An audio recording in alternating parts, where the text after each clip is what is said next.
आज मेरी शादी की पहली रात थी। मैं घूंघट किए बैठी थी। मुझे बहुत अजीब लग रहा था कि चंद ही लम्हों में मैं हमेशा के लिए किसी और के हाथों में पहुंच जाऊंगी। और यह शादी मेरी अपनी मर्जी की थी, बल्कि यूं कहिए कि मुझे राजन शुरू से ही पसंद था। मेरे बाबा को राजन एक आंख नहीं भाता था। बाबा कहते थे कि राजन अनपढ़ है, यह किसी काम का नहीं है, पर मुझे लगता था कि बाबा खामखा शक का शिकार है। बाबा को राजन इसीलिए नहीं पसंद है कि वह एक मीडियम से घराने से संबंध रखता था। मैंने बाबा से कह दिया था कि अगर मेरी शादी राजन से ना हुई तो मैं खुदकुशी कर लूंगी, अपनी जान दे दूंगी, पर किसी और से ब्याह ही नहीं जाऊंगी। मेरे बाबा इस बात से मजबूर हो गए थे। तब भी उन्होंने राजन के साथ मेरा ब्याह करने की ठान ली, पर मुझे बिल्कुल भी अंदाजा नहीं था कि जिंदगी में आगे चलकर मेरे साथ क्या होगा। मेरा पति और मेरी सास कह रहे थे कि तुम बहुत खुशकिस्मत हो, तुम्हारी शादी कराने बहुत ही जाने माने पंडित, जो एक हकीम भी है, वो खुद आए हैं। आज तक उन्होंने ऐसा कभी नहीं किया। मुझे लगता है कि यह हमारी बच्ची बहुत किस्मत वाली साबित होगी। मेरी सास और पति यह बातें कर रहे थे, पर मुझे लग रहा था जैसे मुझसे कोई गलती हो गई हो। बार बार मेरा दिल अजीब अंदाज में धड़क रहा था। खैर, मेरी शादी हो गई। मैंने पंडित जी को एक ही नजर देखा था। पंडित जी तो वह थे जिनकी मेरे पति के खानदान में बहुत इज्जत थी, बल्कि यूं कहिए कि विश्वास की हद तक इज्जत थी। बहरहाल शादी हुई तो मेरे पति ने मुझे बहुत मोहब्बत दी। मेरी सास भी मुझसे प्यार से बात करती। सभी कहते कि तुम हमारे घर के लिए लक्ष्मी का रूप हो। जबकि दूसरा गम मुझे यह खाए जा रहा था कि जिस तरह अक्सर लड़कियों के माँ बाप बेटियों के लिए करते हैं, शादी के बाद लड़कियां ससुराल में बहुत कुछ लेकर आती है। अपने ससुराली या मेहमानों के सामने लड़की की नाच करती है कि उसके ससुराल में उसकी कितनी कदर है। पर मेरे लिए यह सब कुछ नहीं था, क्योंकि मेरे माँ बाप ने मुझसे पहले ही कह दिया था, अगर तुम राजन जैसे इंसान की दुल्हन बनोगी तो फिर हम तुम्हारे लिए और तुम हमारे लिए मर गई हो, क्योंकि तुमने हमारी मर्जी के खिलाफ अपनी पसंद को तरजीह दी है। तुम सारी जिंदगी उसी के साथ रहना। मुझ पर तो जैसे मोहब्बत का भूत सवार था। मैंने अपने माँ बाप की इस बात पर पहले तो गौर नहीं किया, पर फिर ससुराल में आकर मुझे अंदाजा हुआ कि माँ बाप की मोहब्बत कुछ और ही होती है। भले ही राजन मुझे बहुत मोहब्बत देता था, पर उसकी कुछ बातें मुझे बहुत अजीब लगती। रात होते ही वह घर से बाहर ही निकल जाता और 10 बजे के बाद वापस आता और कहता मैं पंडित जी के पास था, मुझे उनसे बहुत फायदा होता है, कुछ सीखने को मिलता है। मैं तो सोचता हूँ कि उनका शिष्य बन जाऊं। राजन की बातों पर मैंने कभी कोई खास ध्यान नहीं दिया था, क्योंकि वह अपने पंडित जी से वफादारी रखता था और मैं कोई बात उसके बारे में नहीं करना चाहती थी जो उसको बुरी लगे। फिर कुछ दिन बाद ही मामला बिगड़ने लगा। मेरी सास मुझसे कहने लगी कि तुमने अभी तक कोई औलाद पैदा करने का नहीं सोचा। मैं खामोश हो गई। औलाद पैदा करना कभी इंसान के बस की बात होती है? यह तो ईश्वर की देन है, जिसे चाहे दे और जिसे चाहे ना दे। इस बारे में हम तो कुछ नहीं कर सकते। बहरहाल वक्त गुजरता गया। 6 महीने और गुजरे तो मेरी सास मुझे आंखें दिखाने लगी और बोली कि मुझे तो इस घर का वारिस चाहिए था। राजन ने तुमसे मोहब्बत की शादी की, वरना अगर राजन की शादी ना होती तो मैं अभी तक कोई और लड़की देख भी चुकी होती, ताकि इस घर का वारिस तो आए। मैं उनकी बातें सुनती तो मुझे बड़ा बुरा लगता। आखिर उस घर में ऐसी कौन सी दौलत थी जो कि इनको उसके लिए वारिस चाहिए था? कौन सी जमीनों के तांते बंधे थे जिसके लिए वारिस ना भी होता तो कुछ जमीन बर्बाद हो जाती या दूसरों के हाथों लग जाती। लेकिन मेरी सास को कौन समझाता। 6 महीने और गुजरे कि मेरे पति ने भी यह रट लगाना शुरू कर दी। बोला कि मुझे अपनी नस्ल बढ़ानी है। तुमने तो अभी तक मुझे औलाद की खुशखबरी ही नहीं सुनाई। अब राजन का रंग खिलकर सामने आने लगा था। मैं अब बाबा की बातों को याद करने लगी कि राजन का पूरा खानदान ही अनपढ़ है। वह मेरी बातों को अहमियत नहीं देते थे।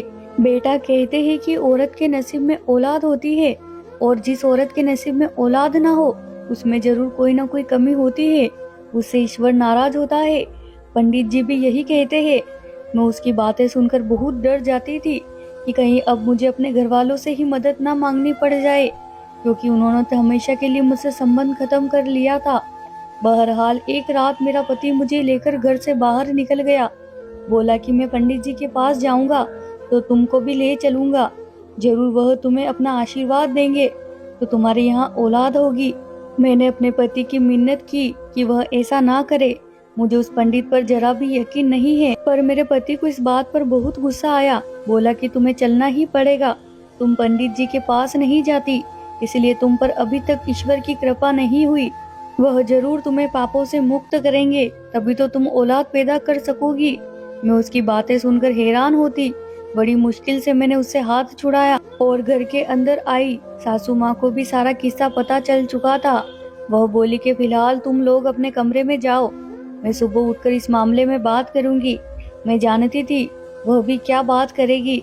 सुबह हुई तो मेरी सास ने आकर मुझे वार्निंग दी कि अगर तुमने 1 महीने में बच्चा पैदा नहीं किया तो तुम्हें पंडित जी से इलाज करवाना ही पड़ेगा, या अगर तुम्हें बहुत नाज है अपनी दौलत पर तो अपने बाप से कहो कि तुम्हारा महंगा इलाज करवाए।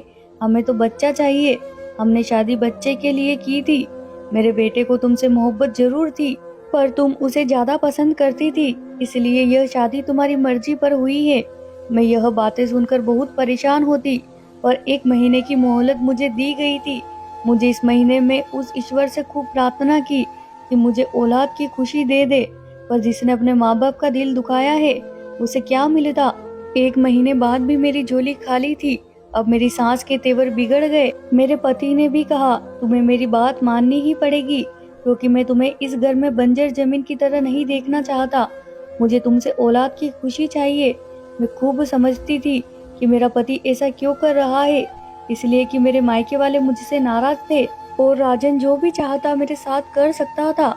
उसे मेरे मायके से किसी किस्म की कोई हिमायत का सामना नहीं करना पड़ रहा था। इसी वजह से वो दिन ब दिन मेरे साथ अपना रवैया बुरा करता चला जा रहा था। यहाँ तक कि मेरे पति ने ये भी कह दिया कि अब तुम्हें पंडित जी के पास चलना ही होगा, वरना तुम मेरी जिंदगी से निकल जाओ। मजबूरन मैं तैयार हो गई। वह शाम का वक्त था, तकरीबन 4 बजे थे। यह शनिवार का दिन था। मुझे अच्छी तरह याद है, अच्छी तरह इसलिए याद है क्योंकि उस दिन मेरे साथ बहुत बुरा हुआ था, ऐसा जो मैंने सोचा भी नहीं था। मेरे पति ने मुझे चादर से चेहरा ढकने का आदेश दिया। मैंने काले रंग की चादर में खुद को लपेट लिया, जिसमें मेरा रूप खूब ढक चुका था। मैं पंडित जी के ठिकाने पर पहुंची। वहां मुझे अंदर एक कमरे में ले जाया गया। यह एक बदबूदार कमरा था। भगवान जाने मेरे पति रोजाना यहाँ आकर घंटों कैसे गुजारते थे, और यह पंडित भी कितना पागल था जो मेरे पति को बुलाकर उससे घंटों बातचीत करता रहता है, और ना जाने उसे क्या क्या ऐसा कहता जिससे मेरा पति उसका दीवाना होता चला गया। बहरहाल मुझे उस पंडित के सामने बैठाया गया। मेरा पति नजरें झुकाए बैठा था और वह नीचे आंखें फाड़कर मुझे देख रहा था। मुझे देखते ही उसकी आंखों में चमक आ गई, और यह चमक मैं अच्छे से महसूस कर सकती थी। मैं जानती थी कि यह कोई ठीक आदमी नहीं है। जिस तरह से वह मुझे देख रहा था, उसकी नजरें बहुत बेहया थी। मुझसे ज्यादा देर उसके सामने बैठा नहीं गया, और वह इस कदर शातिर इंसान था कि तेज आवाज में कुछ मंत्र पढ़ने लगा, पर उसकी नजरें मुझ पर ही थी।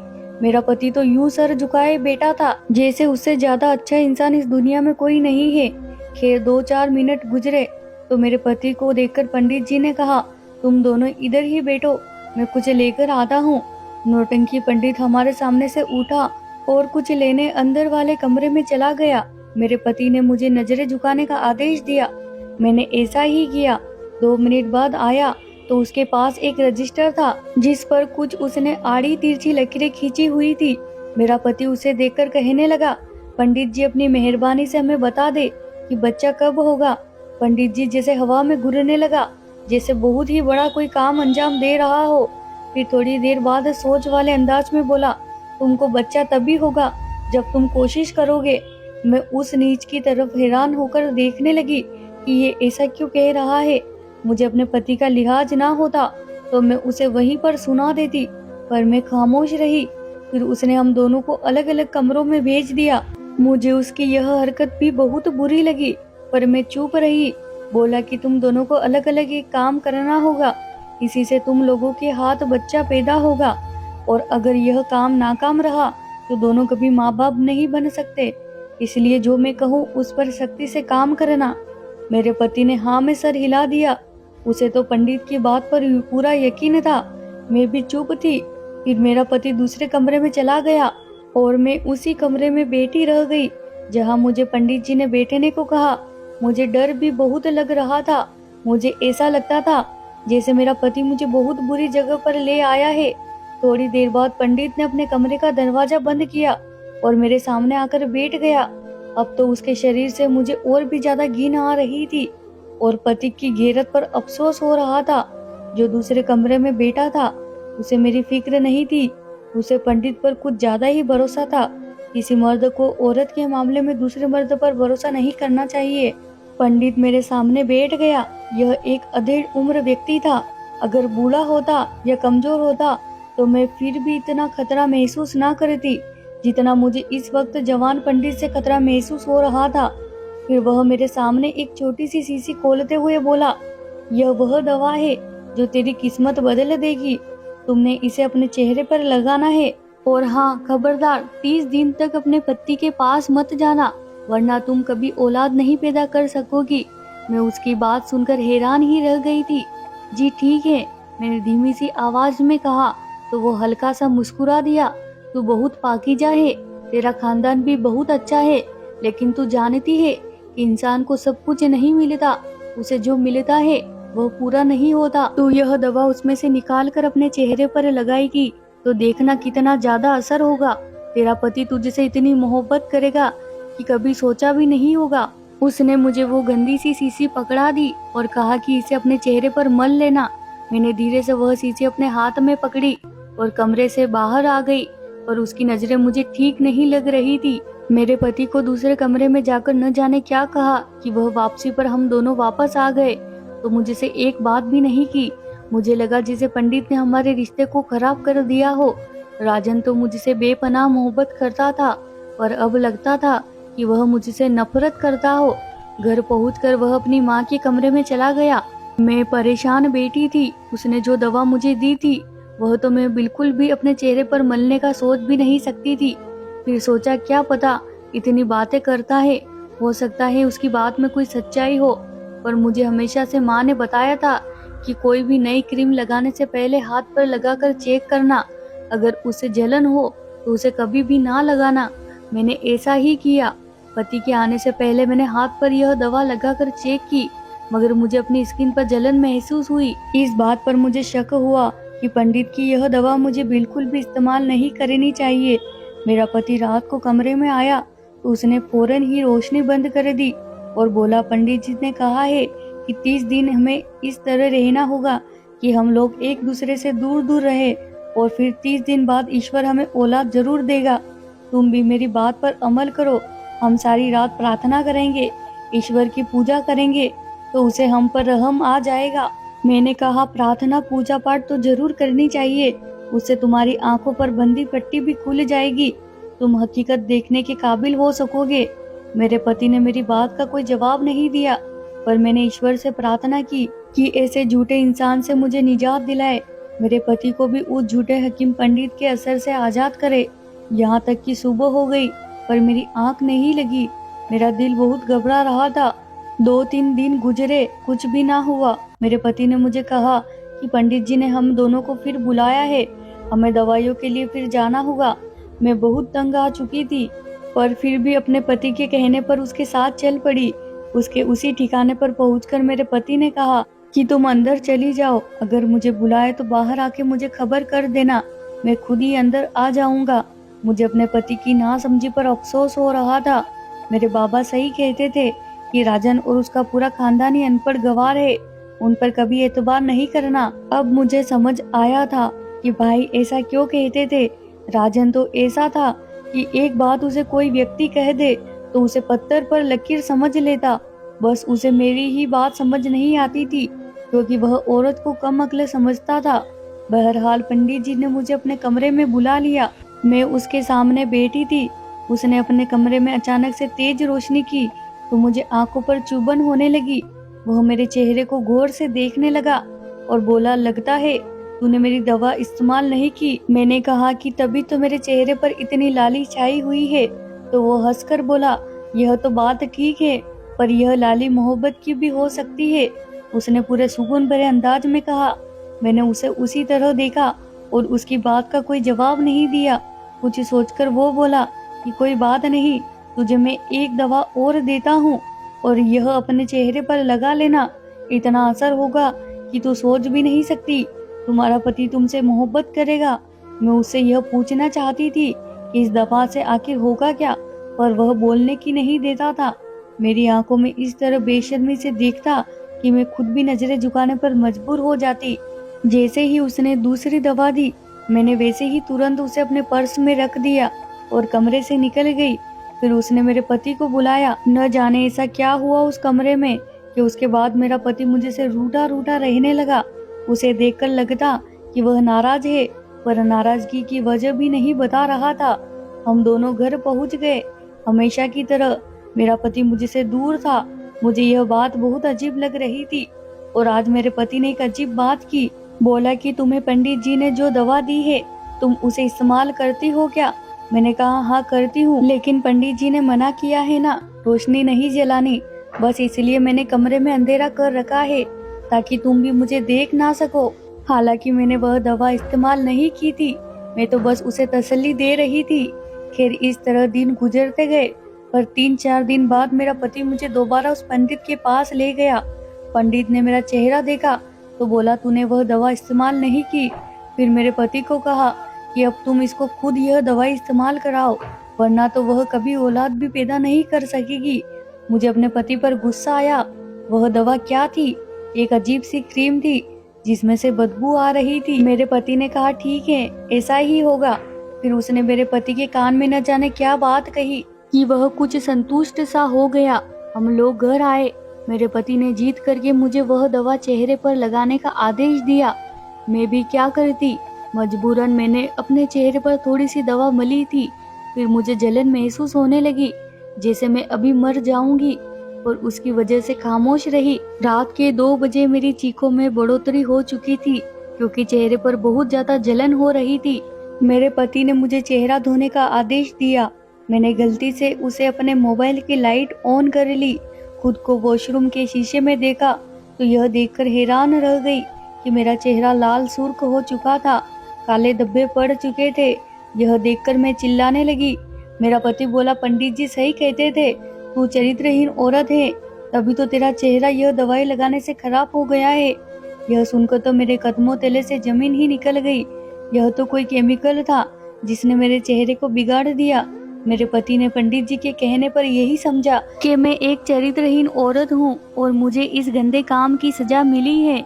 यूं मुझे मेरे पति ने अगले ही दिन उस नकली देसी हकीम के यानी पंडित के कहने पर तलाक के कागजात थमा दिए। तलाक हो गई और मैं उसी तरह रोती पीटती घर आ गई।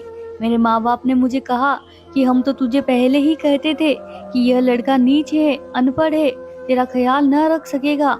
मैं अपने पति से अलग हो गई। मेरे माँ बाप ने मेरा इस मामले में साथ दिया क्योंकि वह माँ बाप थे, मुझसे मोहब्बत करते थे। लेकिन फिर क्या हुआ, 2 महीने बाद ही पंडित एक अलग ही रूप में मेरा रिश्ता लेने माँ के पास आया।